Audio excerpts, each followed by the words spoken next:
So welcome back to the normal scheduled programming after the little departure in my last video, and it's going to be once again the Third Age Reforged, and we're going to be seeing another siege battle today. We're actually making a return as well to the Dale map, which was released as part of 0.97, obviously a very impressive piece of work it is too. And the day will come when the hotfix releases, and finally I'll start to be able to do some of the Númenórean large-scale sieges as well, like Minas Ithil, and obviously a return to Dol Amroth as well. But for the time being, Dale is pretty much as close as we can get to that, because obviously the Northman architecture is not affected by the strange bug that happened. So Dale, obviously new to 0.97, it would have been quite a problem if it wasn't working, to be fair. But it's a good map as well. It's very large. Interestingly enough, though, the backside of the settlement over here with the bridge is probably not going to see any action unless one of the red team decides to send a couple of units around here, because there are less players in this one. I think it's a 3v2. So it's still going to be a big battle over on this side of things, of course, because this side of the settlement is still sort of the outer housing area, the sort of inner area here, and then finally the keep and sort of inner bailey at the top. Which obviously there's going to be a long, hard slog for the attackers to get through all these defensive positions. But usually what happens if there is a couple of armies at the back end over here, they will both be bottlenecked into this area over here, and they'll be stuck here for quite some time before they eventually sort of punch through, and then they can sort of wash forward, and that is the cue then for the defenders to sort of fall back to the central keep over here. At least that's how it's worked previously when there has been an army at the back over there, but this time it will be a little bit different. It'll behave a little bit more like a regular siege, where there's sort of only one sort of aspect of the map that will determine when the defenders have to, or if they have to, fall back. But it is actually also an interesting duel between men and elves today. So I guess Thranduil, he got a bit angry with Dale, and he's decided to go and get his mates, and now he's back to try and conquer the city by force. So we have Temple over here playing as Lindon. Now the elves, as a general rule, while they may be very good, like being the attackers in a siege is probably when the elves are at their least impressive, to be honest with you, mainly because if you can bottle them up, their lower manpower does tend to be a bit more of a problem, especially with a faction like Lindon, because you know their armor values are very low, which means they will fall a lot quicker if you can bottle them up and start shooting them. But having said that, Lindon do have the upside of, if they can avoid being bottled up, their abilities in melee, especially with regards to their damage and melee defense, are such that they can be very difficult to kill in that aspect. So the defenders, I think, if they're going to be able to deal with Lindon effectively, will have to be at range, because in melee, units like the Mithlon Swordmasters here are going to be too much for pretty much anything. That Gondor and Dale are the two factions that are on the defense, I believe. Both of those are very good in attrition-y type fights, where sort of defense and armor are key. But the Mithlon Swordmasters, of course, with their damage, will cut right to the heart of matters, so they're going to need to be very careful. Several units of Mithlon Swordmasters as well from Temple, which is sort of high risk, high reward, because in this situation without a shield makes them even more vulnerable to arrows. Fortunately though, he does have some of the heavily armoured units, the Lothlorien Guard, pretty much a must-bring, I think, for Lindon in nearly every situation, because it does give them that solid core that you will be very grateful for as Lindon. And of course, as line infantry units, there's really very little in the way of line infantry that you can have more than one of before going into the red limit that can match them. I would even hazard a guess and say they're possibly the best.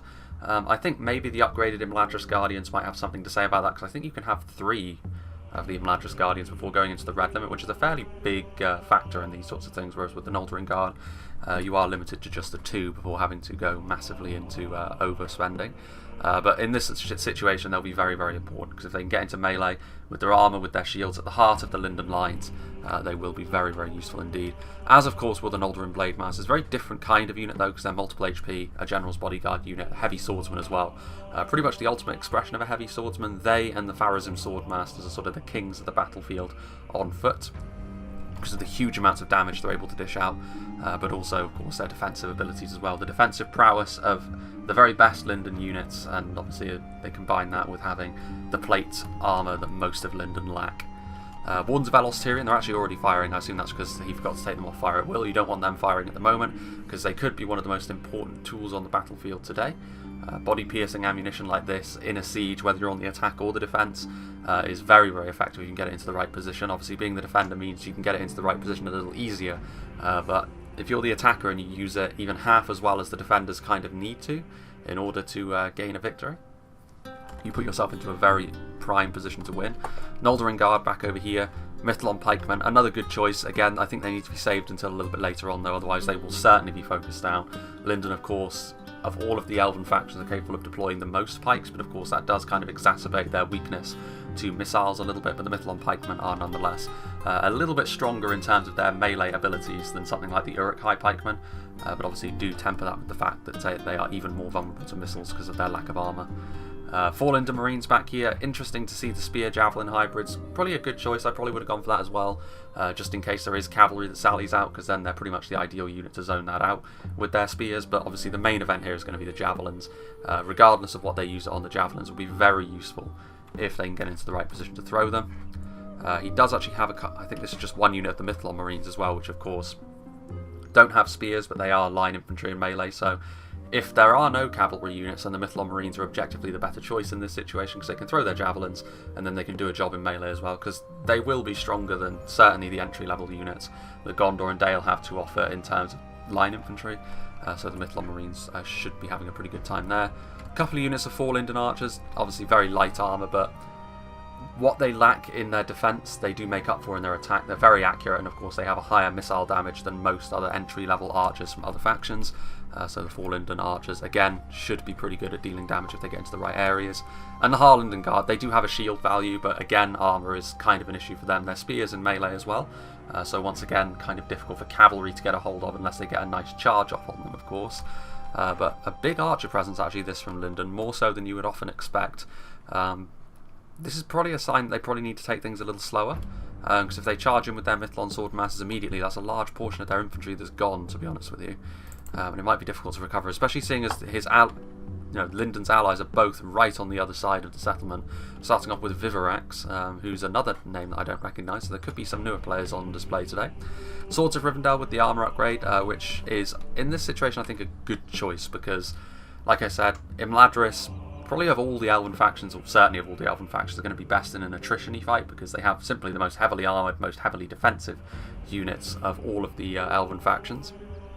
But if you do go for the higher tier units like the Imladris Guardians and sort of the really heavily armoured stuff like that, you'll have a very small army, which will make it quite difficult for you to wash over the settlement, which you often need to at some point in time. So having the cheaper unit by elven standards in the Swords of Rivendell and upgrading their armour, you do compromise a little bit on quality, but they will still do a job against most of the basic units from Gondor and Dale. It'll take elite Gondorian and Dalian troops to be able to comfortably deal with the Swords of Rivendell still, and you're able to field more of them, although their armour is also not as impressive even with the upgrade as some of the higher tier Imladris units. Speaking of which, we do have the Imladris Guardians. Another good choice, I think, is again shielded. Very important in a siege like this that you can sort of keep yourself alive for as long as possible, just to try and make sure that your manpower holds itself together better than the defenders does, and the Imladris Guardian should be able to do just that. Really no line infantry from Gondor Dale is going to be able to stand a chance against stuff like the Imladris Guardians and the Lothlorien Guard that we've already seen. But they do have tools available to them which they can use to try and equalise that fight a little bit, mainly with regards to their archers and other armour-piercing projectiles, but we shall see how they decide to handle that. The Broinen River Wards, pretty much the Imladris equivalent of the Mithlond sword masses on the other side, though they do trade in a bit of melee defence for armour, but on this occasion that's a very good choice, I think, because obviously that armour will apply to ranged attacks as well, which could be the main downfall of the elves if they're not careful. Gwaithir Myrdain, again, pretty much the equivalent to the Northern Blade masses on the other side, but they do trade in a bit of base attack and a bit of defence, so they're obviously not going to last as long for the AP. But I think on this occasion, actually, the AP is a good thing, because both Gondor and Dale, of course, certainly at their higher end, are pretty reliant on their armour to give themselves their good defensive values, and a unit like the Gwaithir Myrdain is going to be absolutely perfect at cracking that armour in half. Imladris Sentries as well, another unit of pikes. Heavily armoured pikes, they're very good, the Imladris Sentries, like we've seen time and time again when Imladris bring them, especially on an open field and they go forward aggressively to meet the enemy line to line. The Imladris Sentries are very difficult to deal with. On this occasion though, they need to be careful. Again, I think the general rule in siege battles like this with most pikes, I think, is that you save them at least until the mid-game. Don't commit them immediately, because otherwise they're just going to get focused down. And there's 2 units as well, so that's a big committal on the pikes here from Vivarax, which is not a bad move as long as he uses them correctly. There is a catapult, so several sections of the wall I imagine are going to be targeted like that, and that's obviously a good thing. On the attack, you want to get as many ways into the settlement as you possibly can. And then 2 units of Eldarenway Spearmen, which again is another good choice because heavily armoured, well shielded, Good defensive values, much like the Lothlorien Guard on the other side, only perhaps a little bit better, being that sort of core of the line, because they will stay alive for even longer, I think, on account of them being spears. They just tend to do that. They won't do as much damage, of course, but obviously Elder Enway very good. And then you have the Elder Enway Swordmasters, which is kind of a unit that none of the other elves really have an equivalent to. Like most other elves, they have their standard heavy swordsman unit, and then it jumps right up to their bodyguard tier units. The Elder Enway Swordmasters are kind of in between that. Their stats are really good, like honestly on par, if not better than most other bodyguard units in the game.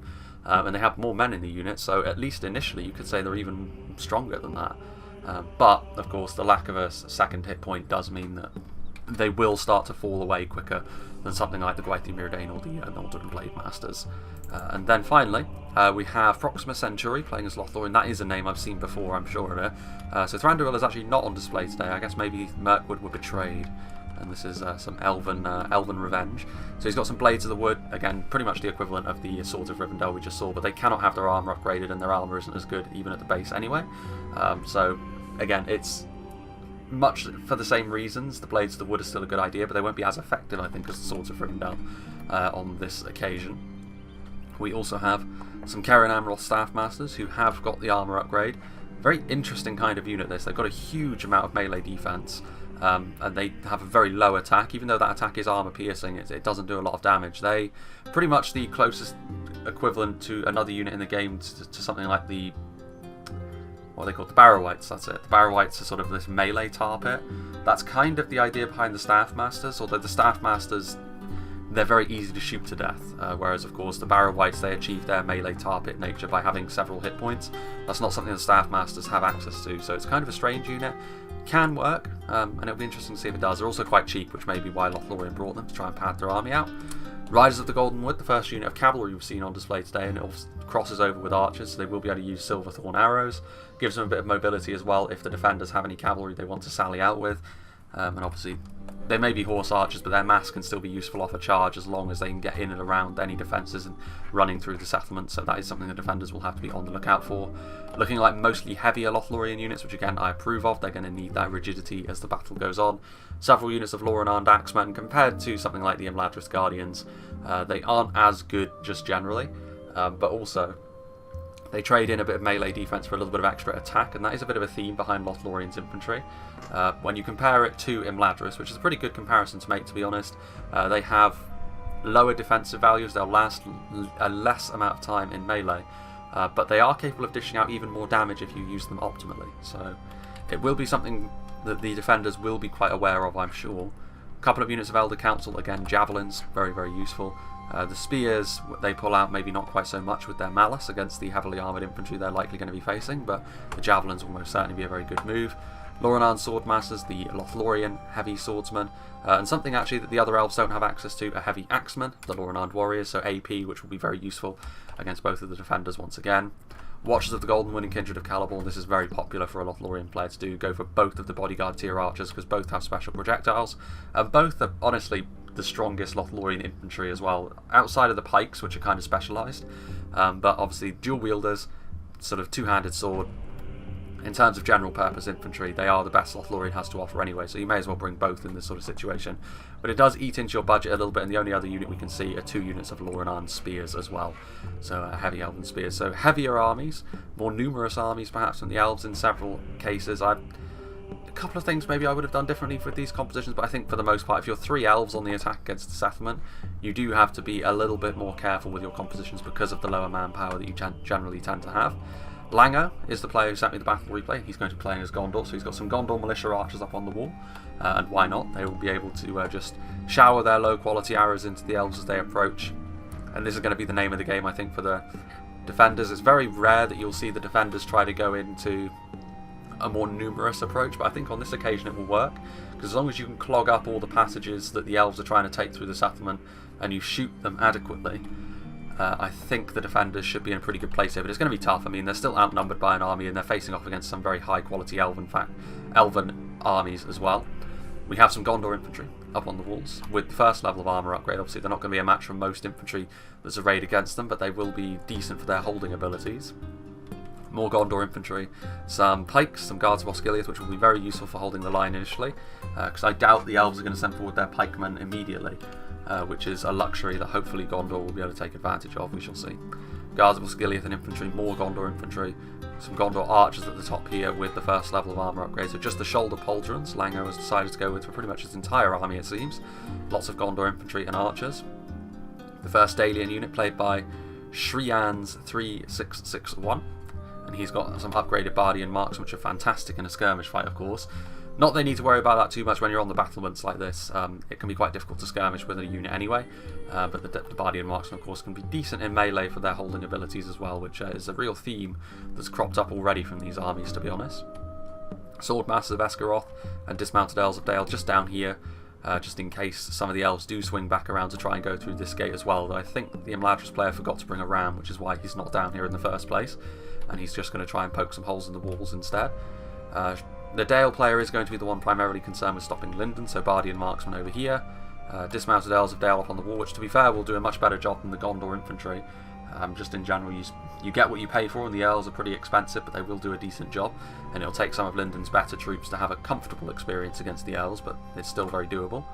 Barding Herd, AP, to be fair, not entirely useless against Lindon. If they go up against the Lothlorien units, as we saw in the last skirmish between Dale and Lindon, the Barding Herd were actually very useful for that reason. Although that had more to do with Lindon charging into them than anything else, so we'll see if Lindon does that again. Dalian Spearmen over here getting ready to hold. Morroquendi Pikes, so the elven wing of the Dalian army, which I think they're actually going to lose whenever like the next big patch comes out. I think Dale will end up losing access to their Morroquendi, but obviously that's still a ways off, so for the time being you can still enjoy having some elven units as Dale. Lake Town Infantry, very limited ammunition, but obviously very cheap as well. Keldon River Patrol, the Javelins. Even though they are tilted towards their AP focus, Javelins are going to be useful no matter what they're being thrown into, especially when they're as cheap as the Keldwins. We have some Morroquendi bows, poison arrows, just arrows in general are going to be important for trying to stop Lindon's momentum. Athala Rangers as well, fantastic against Lindon especially, but all the elves will want to avoid them if they can. Swordmasters, again, they're not going to be as good as the heavy elven swordsmen, but heavy human swordsmen like this can at least stand up to them for longer than lower quality units, especially with lower melee defense. So Swordmasters of Esgaroth, if they're backed up with appropriate numbers as well, could be a winner. Catapult, Marksmen of Caer Andros, Fountain Guards, this is where most of Gondor's good stuff is, of course. Dismounted Elves, Marksmen of Caer Andros will be able to do good in melee as well. Morroquendi Pikes over here. We have some Athelian Rangers in here. Excuse me. And we have some Pelargia Marines. And then way at the back, we have the best units from all of the factions generally. Dalian Paladins, Wardens of the White Tower, and Blackshot Dragon Slayers, and I think that's just about it. Indeed it is. And I would imagine that sort of this strip in between the two walls here is where most of the action is going to take place, because I would imagine this is where most of where we can see where the battle is going from can happen from. But I'll get my words out. That was me tripping over myself a little bit, but without further ado, let's begin. And of course the elves. The elves are actually also more vulnerable to these towers. Like, towers, generally speaking, don't do a huge amount of damage to units like this. Obviously that's a volley from an archer that's up on the wall, but towers like that, they do add up their kills slowly over the course of a battle, but of course every single elf that is lost in the attack here is a much bigger loss than it would be if there were, say, 3 orcish factions on the assault. Because obviously killing the odd unit of orc fodder here and there isn't all that important, but killing the odd unit, let's say Loran-armed warriors here and there, is important. Meanwhile, Bardian marksmen shooting, it's kind of interesting. I mean, it's kind of all over the place with regards to where they're actually firing at. Warns of Lothlorien. You can see based on the angle that their shots are actually kind of inaccurate. I mean, any shots that they do land will probably do, well, not against the Northern Blade Masters because they're multiple HP, but if they were going for something like the 4 Lindon Archers here, most hits would probably result in a kill. But sort of the accuracy is very much in question. Actually, also, not a huge amount of damage done to those Mithlon Swordmasters. It may have to be in melee that they do their business, which is not where Dale would want to be against Lindon. It's also a very strange decision to put the Morroquendi Pikes up on the wall. I mean, I have seen Pikes on the wall in the past do quite well, but when they're stretched thin like this, like generally speaking, Pikes do well when they're in a block on one side and sort of slowly poking the enemy unit along the wall. When they're like this, they're going to be sort of bisected in 2 places by Mithlon Swordmasters, and as soon as their formation is breached like that by a high damage unit, it's going to be quite difficult, I think, for them to to be able to contend with that. But it's good to see the elves are actually being aggressive. They can't afford to hang around too much, because the longer they stay in range of all of these defensive archers, the more they're going to bleed their manpower and the more likely a defensive victory becomes. Still climbing the tower. I mean, unfortunately, unlike the Orc towers where you can actually see them climbing up, these are sort of the standard medieval 2 towers. You can't really see into the wood. There we go. 100% realism there. Here we go. Actually getting down on the other side as well. Lothlorien guards. So I mean, Lindon are certainly not holding back here on Dale's outer defence. And I think this is because if you see, like, Dale and Gondor both sort of split their forces a little bit. Like, they've got most of their army in there, but they do have, like, forces out here. But if they come forward in full force here, the elves, and try and smash the outer defences quickly, they could end up gaining a bit of a lead already, which would be very, very important going into the later stages. Morroquendi pikes, you can see here, they're a very strong unit of pikes, this, but as with most pikemen, when their formation is in danger, they start to get shredded in close quarters, especially from a high damage unit like the Mithlon Swordmasters. Was always going to happen, and Dale, I think, panicking a little bit now, seeing the danger, trying to get some Dalian Spearmen to get up onto the walls to try and support, but Dalian Spearmen aren't really the answer to that kind of unit either. Lothlorien Guard as well, like I said, the Elves of Dale are a very strong unit of line infantry, but they're going up against one of the very best in the Lothlorien Guard here, so unless they get support from archers, or more useful here would probably be javelins actually. The Keldon River Patrol are right there after all. Getting some javelin volleys in there might help equalise this fight, because the elves won't go down without a fight, and if they get proper support they could win this fight, but I don't think that's going to be forthcoming from Dale. I think Dale have already kind of panicked a little bit. We shall see if that continues. I mean, I think Gondor's defence is much better constructed, and that's probably to be expected. Lango is by far and away the most experienced player in the lobby, I think, so it certainly makes a good deal of sense. The Imladris catapult getting shot by kind of inaccurate fire arrows, excuse me, but still will put a little bit of pressure on Imladris, might force them into panicking and shooting something they didn't want to. Interesting here, I mean, again, you can always tell, I think, when there's a slightly more inexperienced player in the lobby. I think what Imladris is doing here is something that I really don't approve of, because you can see they're even positioning themselves almost perfectly behind Lothlorien, as if to say, go on Lothlorien, you go in first, I'll just wait here and wait for your entire army to die before I lift a finger to help. Fortunately, I think Imladris is actually moving forward, because I've seen time and time again newer players just refuse to move in, and it's frustrating. But I don't think that's going to be the case here, and to be fair to Temple over here, who I might have seen before, to be fair, might have seen his name before, but he has been aggressive, which is Lindon is a risk, but it's a risk so far that I would suggest has probably paid off. The Mithlon Swordmasters are now retreating, having done their damage. This unit over here of 62 probably will struggle, to be fair, against the remaining Morroquendi pikes, which admittedly are not many, and the Dalian spears. They're actually going to retreat, so Lindon feeling as though they've done all they can. Lothlorien Guard also retreating. Kind of an interesting retreat, this, because I kind of have to take back what I said now about Lindon, because they were actually, if they were willing to send forward the rest of their army as well in reinforcements, Dale would be struggling to hold on here, to be honest with you. Lake Town Infantry are moving forward, Bardian Marksmen on the walls, Gondor Infantry over here as well, but I mean, I think Lindon had an opportunity there, and unfortunately they kind of lost their bottle, which is a shame, because I think, you know, retreating down here is not going to help them really, because the arrow towers are still in range, they're still going to be taking damage, so yeah, I think a little bit of a puzzling decision from Lindon, but again, you can chalk it up to them being newer players, but hopefully we'll see Lindon do that again at some point in this battle, because they had the right idea there, and they actually started off very well. It's a shame that they didn't, instead of retreating as they did, they should have just sent forward more reinforcements to help them, but I suppose the problem they have run into is their composition. They've got too many archers, and so they have to kind of go all in, but I mean, that's their choice, it's their composition, so it's their own fault really. Blades of the Wood charging into the Gondor infantry via the siege tower. Unfortunately for them, they're kind of trapped on all sides by the Gondor infantry, and the arrow tower is also there offering a little bit of support. Blades of the Wood, in terms of their melee abilities, are stronger, but Gondor infantry decently durable in melee with that armour upgrade that they've got, and also they have a good formation. But with Swords of Rivendell also on the way forward, this should give the elves enough mass to start buckling this Gondor formation that's up on the walls, and that'll certainly give them something to think about. Swords of Rivendell as well, that armour upgrade, they'll be even more durable as well. Blades of the Wood retreating. Siege Tower once again being abandoned. This one, however, has units inside it, and a strong unit as well. Lorien Axeman. Now, unlike on the other side where the Blades of the Wood were struggling a little bit because of their formation, even if it turns into a similar fight over here, the Lorien Axeman will be too much for the Gondor infantry. The damage will simply be too great, and also the defensive values of the Lorien Axeman with their armour and their shields will also stand them in good stead in this brawl up on the walls.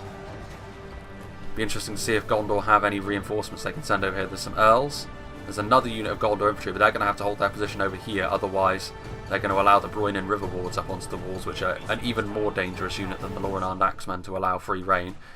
Over here, meanwhile, Staff Masters, you can see there's some Riders of the Golden Wood through there, so they're trying to clearly use their ammunition. There's also some Javelins.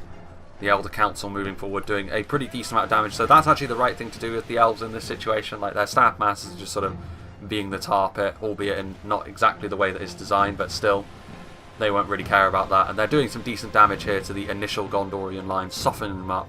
And then as soon as this is done, they need to come forward in force and smash this defence to splinters. Whether they will actually do that or not remains to be seen. Swords of Rivendell, like here you can see, this is the problem that the Elves are running into. They're horribly exposed to archers, and they may only be basic archers and militia archers, but it's the perfect shot into them.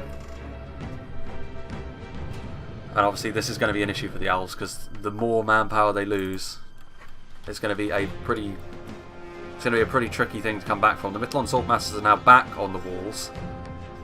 I'm not entirely sure what they're doing here, Lindon. They come back to the walls now, but it's, unless it was a misclick, and the retreat was more of a mistake, but obviously that mistake has now allowed this defence to be patched up, and it's now a bit too late for Lindon, really, to be honest with you. And the Noldorin Guard now surrounded. The dismounted Earls of Dale now have a bit of support in melee from the Gondor infantry, and the arrow towers are still slowly but surely plugging away at them. So just from sheer numbers and also a bit of range support, the Noldorin Guard are now going to end up losing this fight, unfortunately for them. And over on this side as well, the Mithlond Swordmasters, now the element of surprise is gone pretty much for Lindon. The archers that are in position now have the ability to just sort of shred through the Swordmasters that are on the wall. Morroquendi bows as well, so good base damage, what you'd expect from a heavier elven archer, and those poison arrows will also help to end this fight more quickly, which means more spearmen will survive their encounter. Not entirely sure what Lindon hope to accomplish here, but whatever it is, they should not put pikemen up on this wall, because they will end up suffering the same fate as the Swordmasters. Speaking of which, more Swordmasters coming forward now, backing up the Noldorin Guard. I'm not sure whether that's going to... I mean, very strong units in melee, but the problem here, as I kind of expected it would be for the Elves on the attack in this situation, is the range support that Dale and Gondor are able to lay down, especially against Lindon. Like, those Mithlond Swordmasters are just not good at absorbing arrow fire. So all that these two human infantry units need to do is hold the Elves in place for the archers that are up on the cliff over there, the Bardian Marksmen, to go about their business. Over here, meanwhile, much more of a blanket approach happening, and obviously this is the benefit to having two armies attacking from this way. Lorien Axemen, 2 units of them I think, doing a lot of damage to the Gondor infantry. Broinen River Wards are over there, Blades of the Wood, so doing a lot, attacking through multiple different fronts, which is definitely the right thing to do if you're on the attack, but as the Elves you need these fronts to start collapsing more quickly, otherwise you end up losing too much in the way of manpower. And of course, I'm sure you can see, as I'm sure you just noticed, Athelian Rangers are shooting into the Lorien Axemen blob, which obviously that's devastating. Rangers are always going to be a problem for sort of low manpower factions like the Elves in a siege like this. It's something the defenders will always be able to use against you to pretty good effect. And so it's turned out to be so far. Meanwhile, you can see over here still, a fair amount of damage has already been done. Elder Council coming back into another unit of Elder Council, I think that is the second unit. And they're probably going to try and do some more damage to the Guards of Osgiliath. I think actually, Langer is going to try and get his militia archers in the way of those javelin volleys, and he succeeded.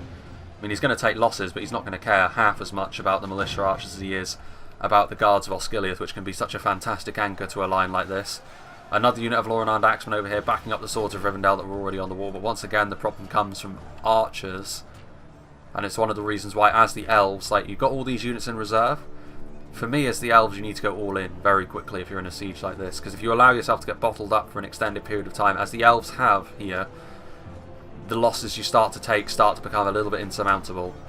Now, in terms of overall quality, this may be the issue the defenders run into. Like, ultimately, the Gondor infantry and the spears and such, like Dalian spearmen and even the Elves of Dale that they've got on the front line, eventually will start to crumble before the elven quality.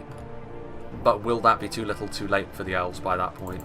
I mean, I think for Lindon the answer would probably be yes, because Lindon have all, based on the composition Lindon have, and you can see here the Mithlon pikemen are now sort of getting up onto the walls, which is, well, I say getting up onto the walls, they're getting up onto the walls from the ground here. They tried to sort of flank around, which flanking with pikes is always a rather interesting choice, because even if you do manage to pull it off, they're not going to do a lot of damage very quickly. And they actually were sort of blocked by the Lake Town infantry anyways. Very strange sort of situation you can see unfolding here. Mithlon Swordmaster shaken and tired.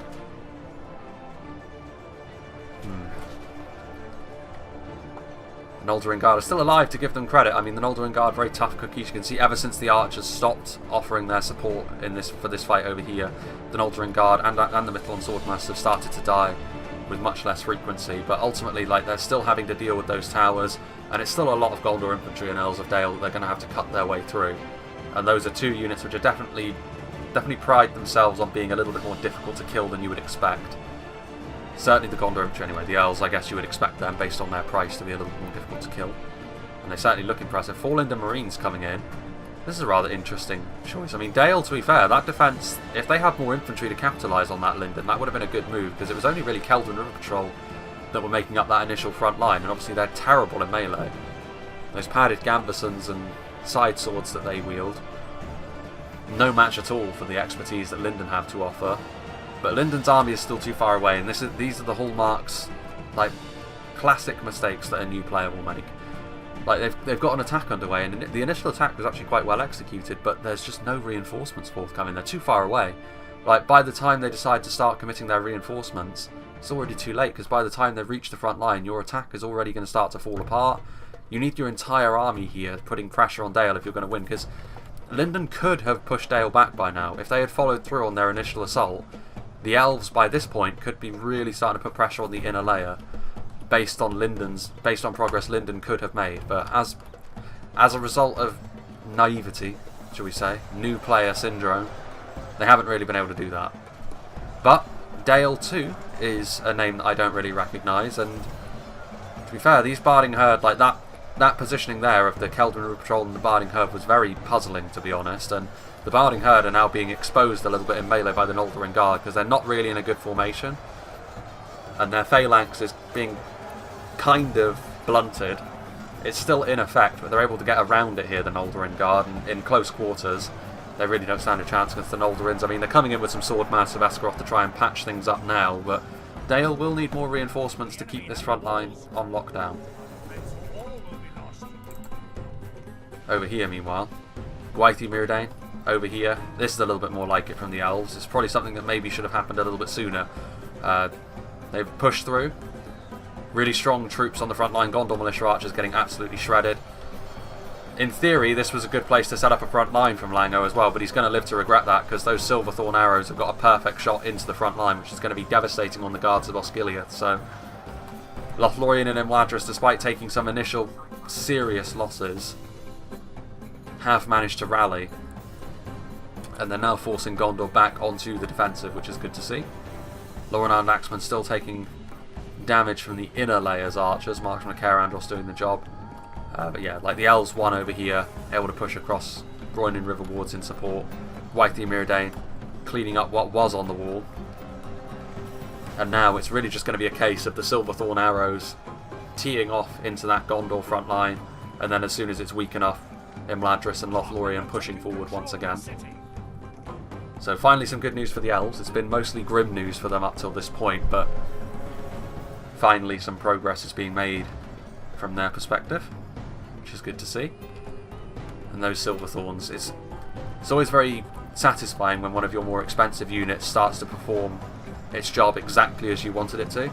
And against this kind of target, against pikemen, Silverthorn arrows, with how high damage they are, are going to be doing very good for the attackers. Proxima Centauri getting his Loreland Axeman into place as well. Drawing in river wards, heading over here, and that, you know, some reinforcements over to help Lindon would not go amiss, because I think Lindon, while I think they will get through eventually, the losses they could take getting through Dale might be fairly substantial. And you can see here poison arrows once again being used on Mithlon Marines. Sword mass at this point. I mean, you can see over here the Noldorin Blade Masters are on the front line now as well, but unfortunately for them, they've exposed their backs to the Keldrin River Patrol, and that's pretty much the ultimate value you can get off a unit of Javelins, like a unit of Keldrin River Patrol which costs no more than 400 florins, Noldorin Blade Masters costing upwards of 1200. One of the strongest units in the game, and the Keldrin River Patrol doing some good damage to them here, but yeah, the Barding Herd are the Sword Mass of Esgaroth. Those Javelins are, you know, some good support to be fair, but I mean, it's going to be difficult. Like, as soon as the Noldorin units really start to bite, I can't imagine the Dalians are going to enjoy their time too much. Keldrin Patrol at this point, out of ammunition, so they're just going to be thrown in, but Noldorin Blade Masters, of course, will rip them limb from limb. I think it's just in an effort to try and surround them and kill off a few more unit models than they otherwise would, but the effectiveness of that is obviously going to be highly questionable. Bardian Marksman, meanwhile, facing pikemen head-on, which again, this is really just going to be little more than a delaying measure. Not much in the way of Lake Town infantry left alive anymore, but if you get Lindon's pikes into this situation without them getting shot, they are very, very comfortable in this kind of fight. Mithlon pikemen, very, very competent when it comes to their melee abilities.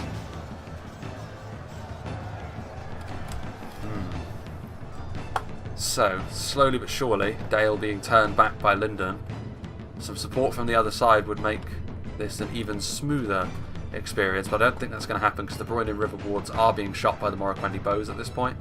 Some marksmen, a Carandros and some Fountain Guard standing out here. Just, yeah, Imladris is going to pull back. And I mean, Lindon are going to win anyway, so there's no sense in sending this unit to its death by allowing it to be shot by those Morroquendi bows. Swords of Rivendell getting into position at the base of the wall, so yeah, you can see here it was a foregone conclusion, that fight. They blew right through after the Riders of the Golden Wood did the damage that was necessary, and also they've managed to push forward here the Elves of Imladris, and I like this move. This gate was open. One thing that they could have run into here is if this gate was closed, they would have had to sort of remount their siege equipment and push it in, or do something to that effect. As it is, though, Imladris have charged forward and capitalised on the fact that the Gondor troops were close to the gate and it was open, so now the gate won't be closed. So now they're going to be able to get in there. A bit of friendly fire from the Silverthorns though, which is unfortunate, but once again, those Silverthorn arrows could be incredibly useful against the Guards of Osgiliath. Another unit of Gondor infantry and another unit of Earls of Dale standing in the way though, so still yet more of these sword and shield wielding humans that the Elves have to try and chop their way through. A seemingly never-ending supply of them. Those are Imladris Guardians. They need support though, to be fair. Like, they're very, very strong, but they need more support than this, because that's a full Gondor phalanx they're facing on their own. They're going to get some support from the Elder Council now, but better late than never, I suppose. Blades of the Wood moving forward. I mean, this is interesting, because all of these siege towers, they're not going to be able to be pushed in, because they're too tall. So how do they get in? And also the catapult's gone. Catapult's been destroyed, presumably by the arrow towers. So that means they only have one real way in. And this may prove to be the Elves' undoing here. Maybe a little bit of poor planning. There's got to be a ram somewhere around here. They're going to have to push the ram in, I think, and try and open this gate as well. They're going to need all three. I say that, all three, there's only two. So yeah, they're going to need both gates open. Lindon are going to have to start attacking the other gate as well. Remount the ram. You can see over here, Noldorin Blade Masters on clean-up duty alongside the Mithlon Pikemen at this point. Bardian Marksman. I really like the look of the Bardian Marksman, the sort of lamella chain mix. Almost what you'd expect from like a Slavic army like the Rus or Rus. But in this case, of course, they're thoroughly outmatched by the strongest swordsman that the realms of elves have to offer. Still, mixed fortunes for both Lindon and Dale over here, to be honest with you, I think. Lindon's ultimate undoing could be the fact they simply don't have enough infantry to be the powerhouse that maybe their allies would want them to be in the late game. They have a lot of archers, but how useful are the archers really going to be if you can't get up onto the walls? They're going to have to just sort of shoot their arrows over the wall, try and get into a position maybe where they can shoot at stuff like the Swordmasters and the Fountain Guard. The Thala Rangers, what are they firing at? I wonder. And they're shooting at the wall over here. Not a bad idea, because those Harlenden Guard were clustered up a little bit, but you may as well stop with that now. Riders of the Goldenwood pushing over to here as well, so for the time being, this front line over here is the only one that's currently active. Lorenan and Axeman pushing in.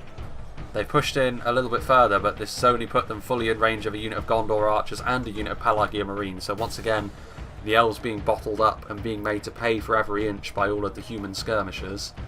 And the longer this goes on, of course, the more painful it's going to get for the elves, because eventually their manpower will deplete to the point where they simply cannot withstand these barrages. So they do need to be a little bit careful here. They do need to attack from both sides and start putting pressure on from every angle. Like, they do have limited options at this point because they can't crack through any of these walls. Sort of Rivendell moving forward. I mean, Lorenan Spears, they're continuing to commit men forwards, and to be fair, like, they kind of have to because of how limited their options are.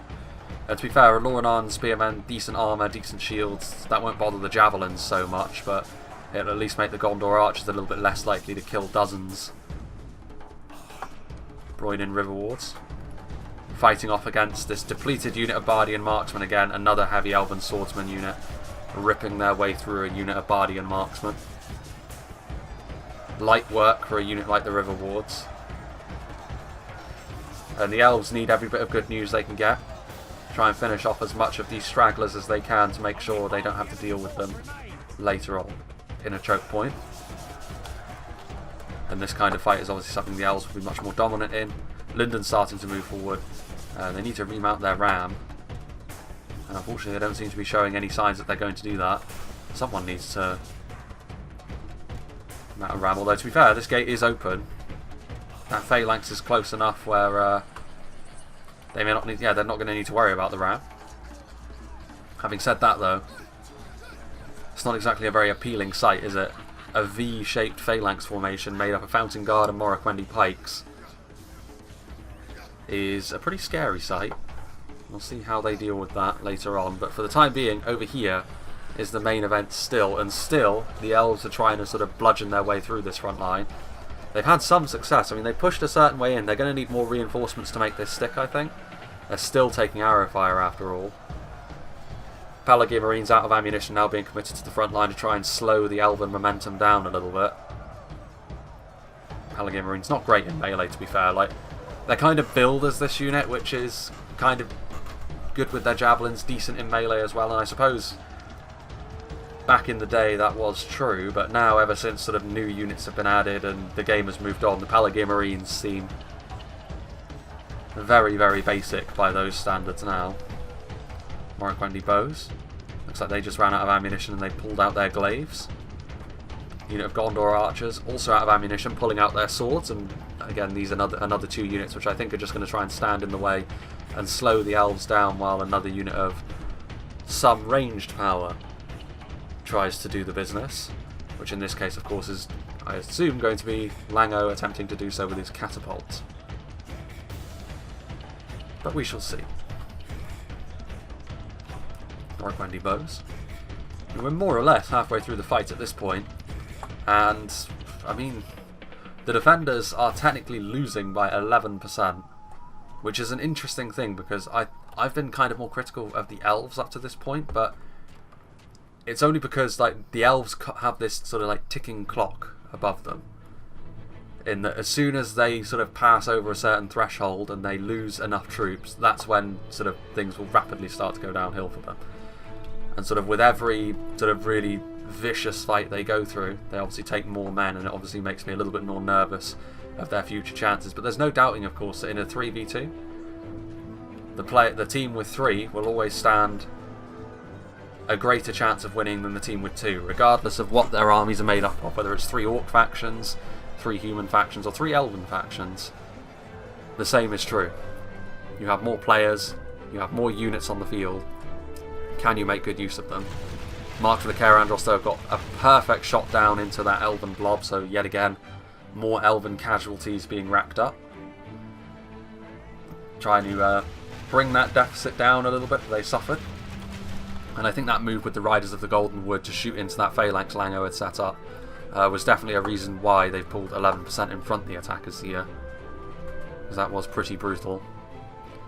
Not too eager to move in over here though, and that is almost certainly because of the phalanx that lies before them. They're going to try and put their catapult up here? I suppose they could. Interestingly enough, the elves have managed to sort of push their way through and managed to get up on top of the walls now. A unit of Swords of Rivendell, 66 of them, going up against the 115 Morroquendi bows. In melee, to be honest with you, I'd actually back the Swords of Rivendell here, but the towers are supporting the Morroquendi bows. The Swords of Rivendell are a little bit isolated, so their morale is starting to falter a little bit, which for Imladris is saying something. Imladris' morale, generally speaking, even for their lowest end units like this, is very solid. But also any sort of range support that's coming in will definitely be having an effect on that as well. And it's not as if the Morroquendi bows are bad in melee. They're a heavy elven archer, very capable of looking after themselves, even if they do have a little bit more of a slant on being an anti-cavalry unit. Still more damage coming in from the marksman. Good hits there into the back of this blob. But at this point, I mean, it's kind of only some very scattered Pelargir Marines and Earls.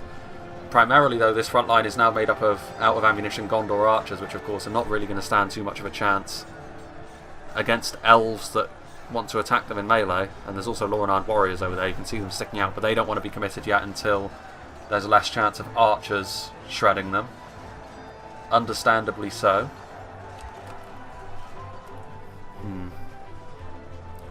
Keldon River Patrol moving forwards now. Morroquendi bows still holding on. That gate is now closed. And at this point, like, the elves have kind of lost their ability to be super aggressive. Like, they had the opportunity there, like, the gate was open. The ram's moving forward now, so I mean, it's not the end of the world. The ram is nearly here, but they had the opportunity there to pour in quickly. I mean, it would have been risky, but I feel as though you kind of need to be risky in this sort of situation. Forward come the Riders of the Golden Wood once again. Are they going to try and push their way through these lines? It would probably be enough to rout that unit of Gondor archers, to be fair. Definitely the sort of thing that would instill panic in the ranks. Time will tell. Keldon River Patrol shaken. Warmed up, though. Here sort of surrounding the Swords of Rivendell, but of course Keldon River Patrol are not good in melee, to say the least. But surrounding the Swords of Rivendell, making sure there's no escape so that the towers and the Morroquendi bows can do the work for them. You may as well. It's one of the best units you have of Keldon River Patrol that are out of ammunition. Under most circumstances, they're just thrown in to a meat grinder to slow the enemy down.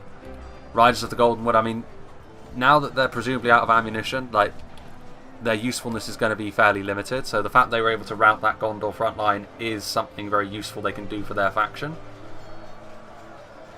But now they've sort of been stopped in their tracks by Swordmasters of Esgaroth.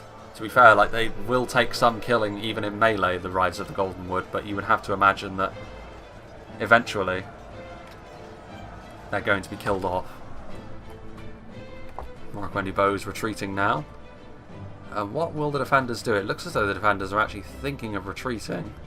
Athala Rangers and Athelian Rangers are over here. I mean, I think I can see what they're going to do. They're going to try and lure the elves in, pin them in to a position where both units of Rangers can just tee off into a big blob over here, whilst also leaving a skeleton crew to defend against Lothlorien's continued pushes along the... well, Lothlorien and Imladris continued pushes along the walls and along this street here.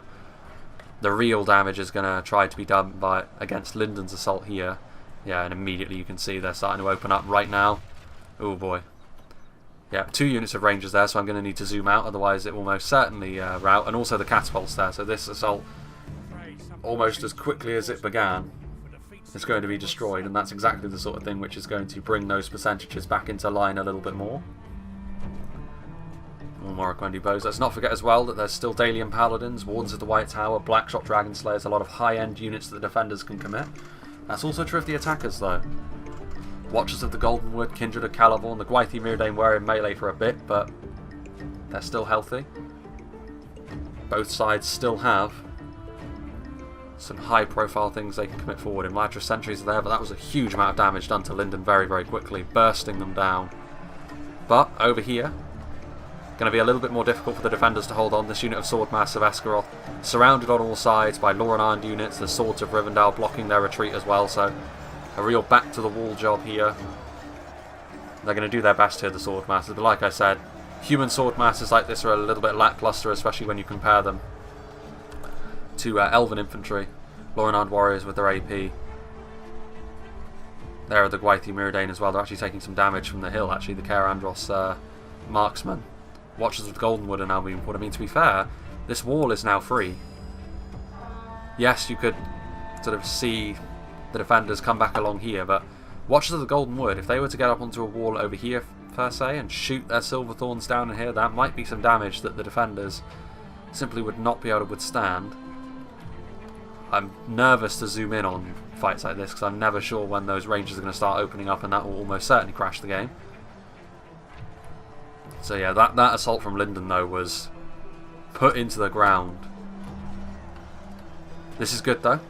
Proxima Centuri doing exactly the right thing by putting his Watchers of the Golden Wood up here. Those Silverthorn arrows will be incredibly useful for dealing damage, and they're going to go after the Morroquendi pikes. They're very... Already, Proxima Centuri will be very well acquainted with how devastating Silverthorns can be against a pike block, having already used them to good effect earlier on in the fight, and now they'll be able to do the same thing. And as if that wasn't enough, Imladris Guardians are now going to march with them, so they're going to be able to defend them from any units trying to get to them in melee. These brave men of Dale fighting quite literally with their backs to the wall. Some poison arrows from their Morroquendi friends are coming in to try and help them, but obviously it's a doomed situation that they're in, very much so. Let's see over here. And that's a nice move as well, seeing the elite units over there, utilising the good position that they're now in. Those Silverthorn arrows being utilised. To be fair, it looks as though they actually killed off more marchmen of Caer Andros there than they did Dalian Paladins, which is to be expected. Much better armour on the Dalian, well, I say much better, very strong armour on the Dalian Paladins, as well as being multiple HP. Obviously, eventually these Silverthorns will still have a pretty devastating impact, but at least for the first couple of volleys, the Dalian Paladins will be able to shrug it off, and they'll just be able to get back up from this these volleys. But they are going to take losses if they're not careful. So far, all they're taking is hit point damage, but that could still be a real problem. Kindred of Celeborn also firing now with their split shots. They're shooting largely up into the air, but that is of course a lot of arrows that are now going to be raining down upon them. And I mean, this is pretty desperate times actually for Gondor and Dale. They're all of a sudden taking tons and tons of damage as they retreat, as is often the case. Like when you retreat, when you try and get back into a new position, you do tend to take more damage as you do so, and that's where the attackers can really start to stretch a percentage lead. But I don't know, I mean, this kind of damage, is this the sort of thing that they can continue to take and still have a chance at winning the battle? I'm personally not so sure. We shall see. We shall see. Some scattered elves down here. The Elder Enway are now moving forward. The Rangers were over here at one point, but fortunately for the defenders, they have managed to escape with their Rangers, I think. Although I say that, no, they haven't, not really. I mean, they can still do that because they can go right around the other end of the settlement and come up through that gate over there, but that's a long way for them to have to run. Some units have also been left behind as a rear guard as well. Once again, it falls to the Bardian marksmen to try and buy time for the rest of the army. But that's not going to last long against the strongest units that Imladris have to offer, and indeed they rout very, very quickly indeed.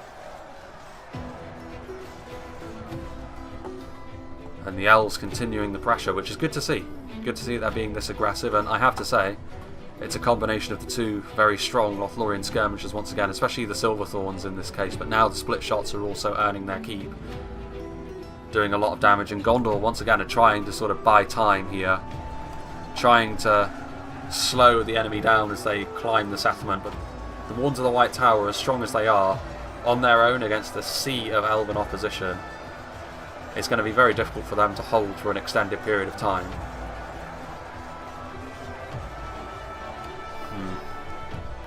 Silverthorn arrows whizzing by once again. Marksman of Caer Andros. They're going to have to leave the catspot behind. There goes the Gondor general. Unsurprising considering where the Wards of the White Tower are. But the elves, while they may have made some errors early on, I think, certainly in this middle section of the battle, they've been far improved and definitely deserved the momentum swing that they've managed to gain. And yeah, they're in pole position to go on to win this fight at this point. Wardens of Lothlorien moving forward. So Lindon, they do still have archers left alive. Obviously their army was shredded. That was probably the one downside to the elves as they take this middle portion of the settlement. The fact that Lindon was so heavily damaged by the artillery and the rangers. But Lindon's still here and they still have their arrows as well. Even if they don't use their arrows super accurately at this point, just putting the defenders under pressure like this, the odd kill here and there with those arrows, will be worthwhile, I think. Because at this point, the deficit that the defenders will have to try and make up is fairly extreme. And we'll see if they're able to do so. Wardens of the White Tower, meanwhile, their fate was sealed the moment they decided to stay behind as a rearguard, and they're going up against all of the strongest Imladris stuff here. Gwaithir Myrdain are there, Elder Enway sword masters and spears. A real smorgasbord of quality. But yeah, I mean, personally I think that the Wardens of the White Tower, especially when you compare them to something like the Royal Legion of Armenelos, are kind of underwhelming at this point in time. But there's no doubting they're still a very capable unit, but as with most bodyguard units, if you utilise them alone against the force, like, they're going to be overwhelmed through sheer numbers. Like, numbers are important, as they say. Quantity is a quality all of its own. Let's see what's going on over here. So yeah, the Athelian Rangers did go right around the back, so they do still have some Rangers at the very least, which they will sorely need. Blackshot Dragon Slayers are still there, Athala Rangers are still there, so I mean, again, as it would have been regardless of what happened in this fight, the defenders are going to be reliant on their ranged units here to try and do the heavy lifting for them, but I think the deficit they've built up is so extreme at this point, I'd be very surprised if the elves didn't go on to win. I mean, to be fair, like, if you look, the entire elven army is pretty much over here at this point. But it's the quality they've got. Like, I'm not sure the defenders have got what it takes in melee to be able to withstand for long enough units like the Gwaithir Myrdain, all the Elder Enway. There's still Lothlorien units in here as well, like both of the high tier Lothlorien archers. There's a few warriors here and there, I think, as well. Kindred of Caliborn are in there. There's also still all these Lindon units. Like, they may all be archers, but I mean, elven archers in melee are still very capable of looking after themselves. So I mean, it all adds up, and it's going to be dicey for the defenders. Just taking stock of what the defenders have, though, aside from the Rangers and the Blackshots, they do still have another unit of Earls.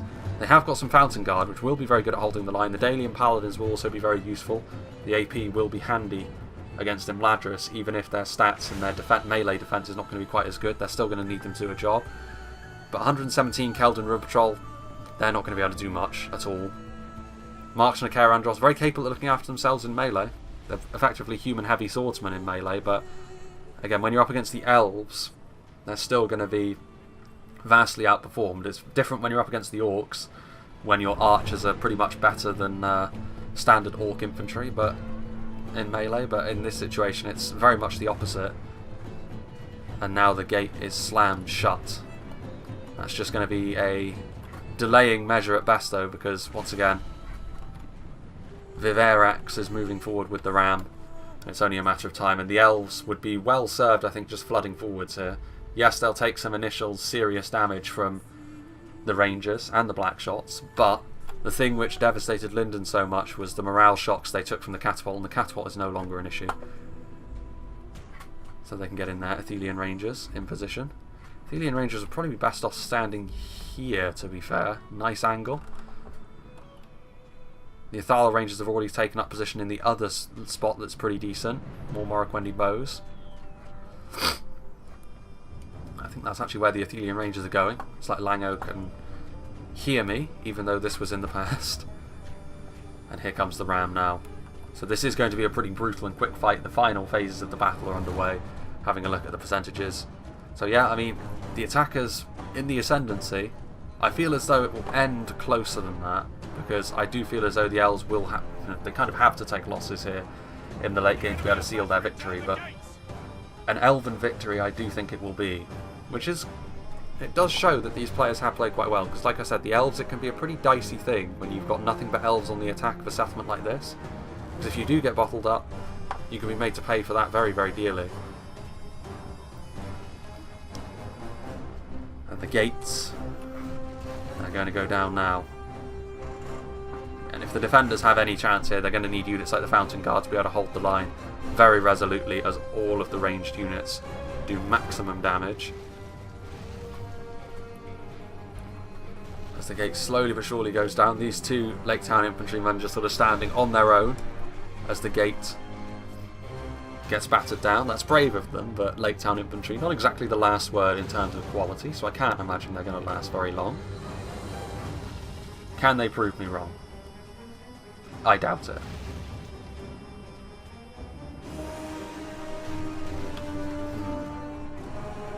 There's a lot of perpetually routing units in here, and they keep screaming to retreat. There goes the Lake Town infantry. A kamikaze charge into the Elven lines, and no, they didn't rout, they just sort of retreated once again. So javelins coming in, doing some damage to the marksman Carandros. So the elves keen to continue to soften up, and here we go, I think. Eldraenway Spearmen in there, so Mythlon Marines. Lindon clearly wanting to gain a little bit of revenge for the damage that Gondor did to them with that catapult. Able to throw a few javelins in there, soften them up for his Imladris brethren to move in here and start the assault. Now I'm going to have to zoom back out because the Rangers will certainly play havoc with the frame rate and possibly cause a crash at this late stage if I'm not careful. And this is the thing. The Athala Rangers and the Athelian Rangers are the two most important units. The Black Shots as well, but Rangers are capable of getting a kill count more so than an armor-piercing archer. But all of these units are going to be absolutely vital in this situation because the elves are bottled up into one choke point. Perfect and fertile ground, to say the least, for Rangers like this. Here, these Rangers, they do have a decent shot. Both Athelian Rangers and Athala Rangers, functionally speaking, at range, are identical. The Athelian Rangers do have more men in the unit at this point, though, so they'll be able to dump more ammunition downrange more quickly. But can they do enough damage before they run out of ammunition to give hope to the defenders? Possibly. Defeat seems certain, but this is the problem. They're getting up onto the walls here at this point. The elves pushed in deeply enough that they're now able to go through those doors. Got to be very, very careful. Athelian Rangers continuing to fire away. Obviously, it's not ideal, this situation. When you're talking about Rangers, it's kind of unavoidable that you have to zoom out, otherwise crashes will be forthcoming. The Dalian Paladins probably need to get in there, because you can see there, Morroquendi pikes, the only thing stopping the elves from really punching right on through. But the elves are bottled up for the time being.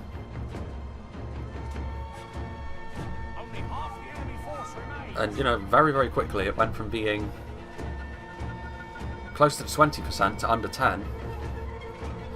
So it does go to show how quick Rangers can do their damage, especially against, like, obviously, you know, there's Lindon archers in there as part of that push, which will die off very, very quickly under this sort of fire. Those Eldraenway are pushing through, though. We can see over here the Imladris Guardians. Like, the elves are not daft here. They know that if they shut down the Rangers, it's GG. So they're coming in. The Silverthorns also finding their marks. Several of them headshotting those Athala Rangers. This is exactly what they need to do as well. Dalian Paladins trying to stop the advance of the elves along this wall. And to be fair, I mean, Dalian Paladins are a bodyguard tier armor-piercing unit. So they will actually be able to kill off Imladris Guardians in a vacuum, but they are also taking shots from the Silverthorns as well, which might be enough to make the difference. Arrows coming over the walls. Oof. Still those Athelian Rangers doing a lot of damage, and to be fair, the Elven army is now looking a little bit more worse for wear. So still hope perhaps for the humans that they can hold on to their city. The balance of forces is evenly matched, so the Silverthorns and their support enough to give the Dalian Paladins a bit more hope. Blackshot Dragon Slayers now moving over to here. Still some Imladris units up on the wall trying to push their way through here, but the Marksmen of Carandros will be able to defeat battered and bruised Swords of Rivendell.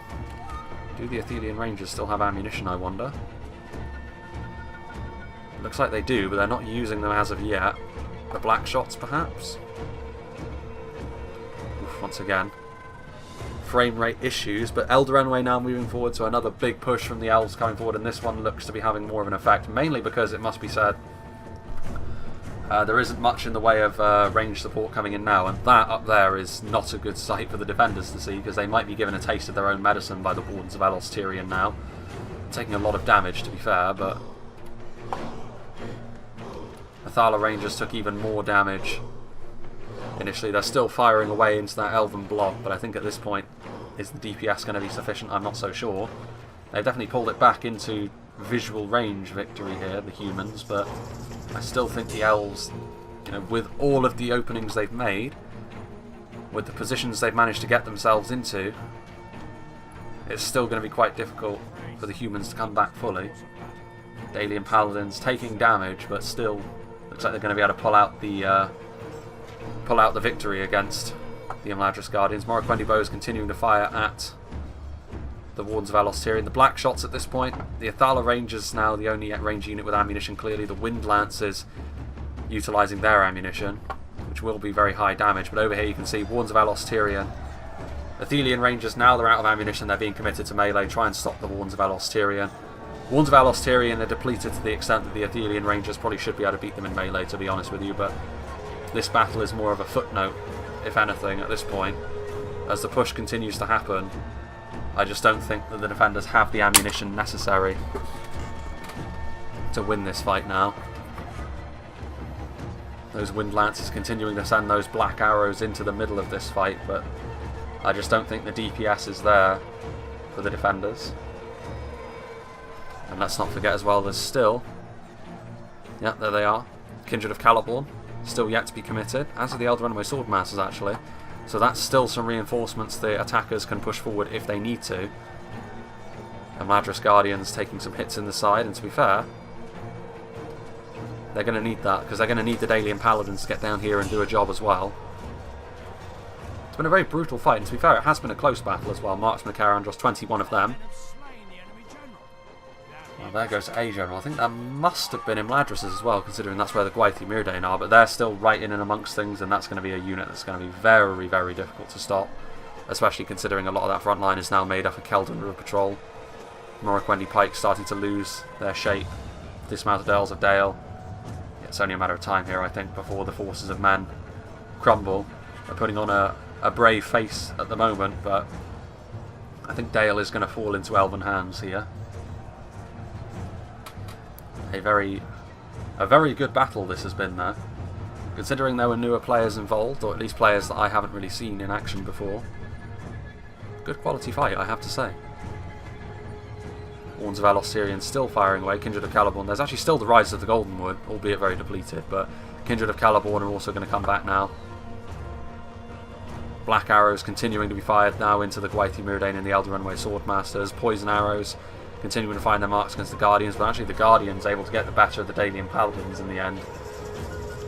Which, considering the support from Morroquendi bows and the arrow towers, is a very disappointing performance from the Dalian Paladins indeed. Very poor, I have to say. Unimpressive. Athala Rangers still firing away. Very depleted unit at this point, and they're not going to be able to get much more in the way of volleys downrange. They're going to get shredded by the Kindred of Celeborn. And they're also going to be introduced to the Elder Runaway Swordmasters in melee, so thus ends the final slim hope that the defenders had of winning this fight now. Yeah, defeat, I think at this point, is certain, to be honest with you. The Black Shots are doing their best to do some damage, and they will do some damage, but it's not going to be sufficient. Wardens of Lothlorien and Athelian Rangers, to be fair, Wardens of Lothlorien doing very well. You'd expect that though, kind of, because they are stronger in melee. They are a dual-wielding unit. They are elves. In melee, they are superior to the Athelian Rangers, but with the numbers being what they were, I thought the Athelian Rangers would win that as well. So, once again, the defenders have been on the wrong side of a little small engagement that I thought they'd have the better of. The flash of those split-shot arrows connecting with the Black Shots. I mean, to be fair, the Black Shots, they pulled out their swords now, so they're just going to get into melee. Strong in melee, but certainly not strong enough to turn around this battle at this point. But a close battle it has been. Watchers of the Golden would have been in melee for a little while at this point, taking some damage. Gwaithir Myrdain have been very impressive throughout the entire fight, to be honest with you. They've been involved in taking every single layer of the defence, and they're going to be part of making sure that this fight ends in the elves' favour. They've taken the town centre. Forward come the Kindred of Celeborn. Perhaps Haldir and his boys are going to pull out their two swords and try and help finish them off once and for all. It'd be just like Haldir to charge into melee and immediately get skewered by one of the Blackshot Dragon Slayers. Still some Imladris Guardians up there, so with the support that came over, ultimately the Dalian Paladins were defeated. So Gondor are gone at this point. Defeated. And of course, that just leaves a few elements of Dale's army, and when I say a few, I mean one, the Blackshot Dragon Slayers putting on a last stand. King Brand himself defending his city, but he will die defending it. Kindred of Celeborn are going to try and just shoot them at point blank range, which to be fair means all of those missiles will connect with their intended target. Oh, there goes the Lindon general. So two of the elven generals have fallen, and to be fair, Haldir, the only one left standing. How about that? What wild times we live in.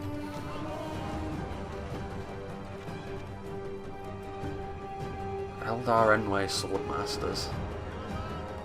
Very impressive unit indeed, as long as you can avoid them getting charged by cavalry or focused down by higher end archers. There goes King Brand.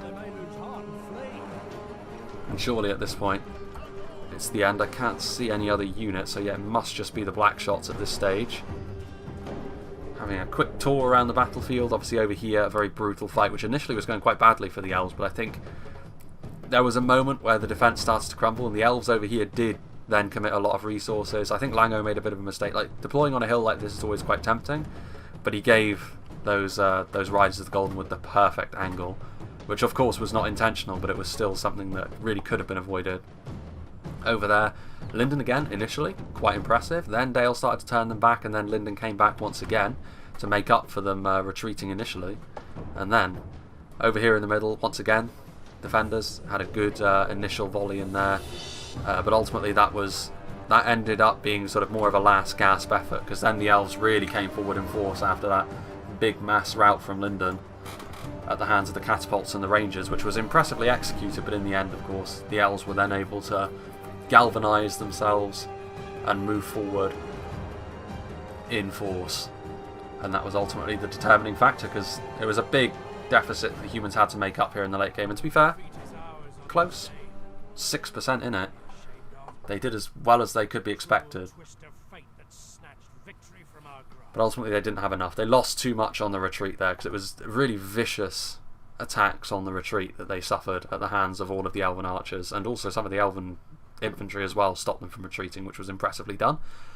Hard to pick out an MVP in this fight, to be honest with you. I would be tempted, even though they got the lowest amount of kills, to give it to Proxima Centuri of Lothlorien, because I think some of the shots they were able to get with their higher end skirmishers were incredibly important for sort of getting that snowball effect going in the fight. I will, however, give a lot of credit to Imladris and Lindon as well for being aggressive with their infantry, which is something you don't tend to see from newer players an awful lot, and they really were.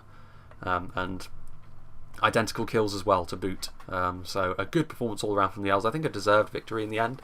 The defenders didn't do anything necessarily all that wrong. I just feel as though positioning was an issue for them. Certainly over there, you know, the Silverthorns started to shred them up. The retreat as well. Like, there's an art in defending to retreating without taking absolutely horrendous casualties, and that's not something the defenders were able to do here. But that really does depend on... That doesn't really depend so much on the defenders. It also depends on what the attackers are doing.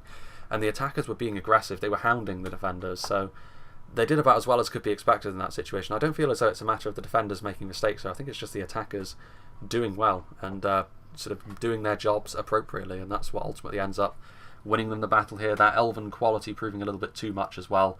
That may have been something that I maybe would have changed a little bit. I feel as though the defenders, their compositions were a little bit too bread and butter.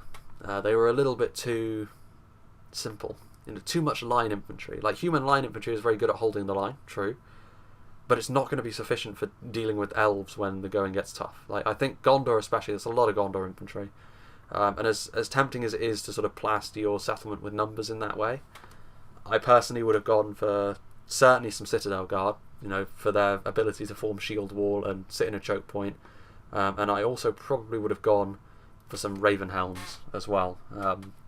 Possibly some Axemen of Lasarnak, but I feel as though against elves, I think the higher melee defense and higher base damage of heavy swordsmen would probably be better. And again, they're not as good as elven equivalent units, but they would put up more of a fight than Gondor infantry. Still have some Gondor infantry, but just not in the same numbers. Like, I feel as though Citadel Guard and Raven Helms would have added a little bit more quality to the Gondor force. Yeah, and maybe, you know, if you're going to go in for that sort of thing, you really need to be aware of the fact that your ranged units are the only way you're going to win the fight. And in the end, like, they just weren't able to do enough damage with them. But still, I feel as though it's less of an issue with the defenders here and more just the attackers played well.